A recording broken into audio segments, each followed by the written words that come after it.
পাকিস্তানের খাইবার পখতুনখোয়া প্রদেশের বান্নু ডিস্ট্রিক্টে একটি পুলিশ স্টেশনের সামনে শক্তিশালী বিস্ফোরণে অন্তত 2 জন নিহত এবং 17 জন আহত হয়েছেন। নিহতদের মধ্যে একজন শিশুও রয়েছে।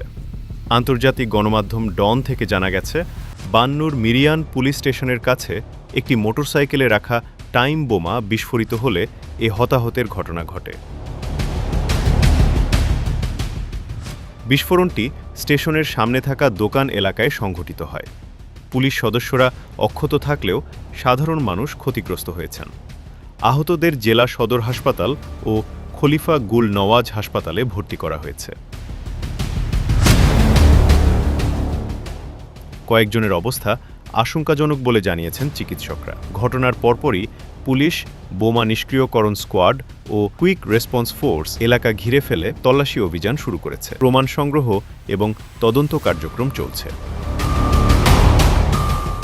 সাম্প্রতিক মাসগুলোতে বান্নু জেলায় একের পর এক নিরাপত্তা সংশ্লিষ্ট ঘটনা ঘটায় উদ্বেগ বাড়ছে স্থানীয়দের মধ্যে।